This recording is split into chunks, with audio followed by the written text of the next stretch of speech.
विक्रम सम्वत 2058 जेठ 19 गते भएको नारायण हिटी राजदरबार हत्याकाण्डका सम्बन्धमा यस अघि भएका अनुसन्धान प्रतिवेदन अध्ययन गरी थप छानबिनको प्रक्रिया अगाडि बढाउने।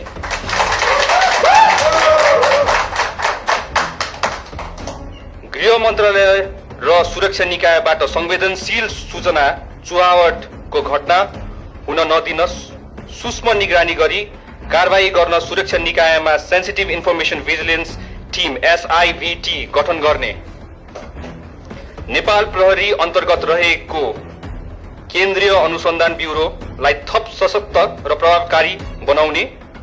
हाल प्रक्रियामा रहेका अनुसन्धानका फाइलहरूलाई शीघ्र टुङ्गोमा पुर्याउन निर्देशन दिने।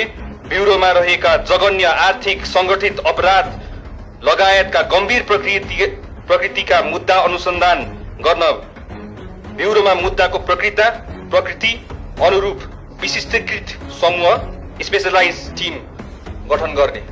हरेक फाइल खोलिन्छ अब। Thank you so much.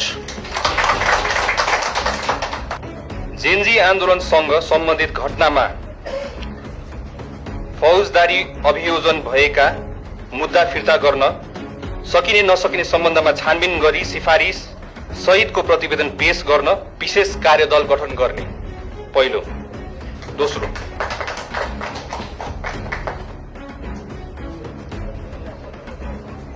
धेरैजना खुसी पनि हुनुहुन्छ होला, धेरैजना दुखी पनि हुनुहुन्छ जस्तो लागेको छ।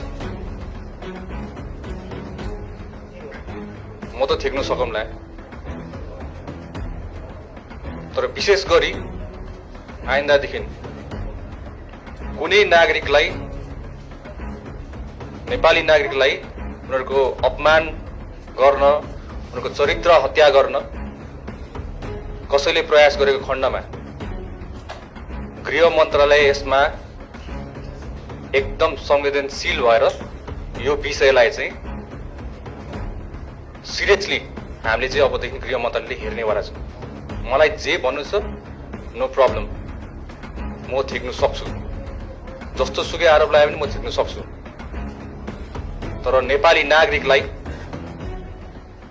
अरूलाई दुःख दिएको चाहिँ म हेर्न सक्दिनँ।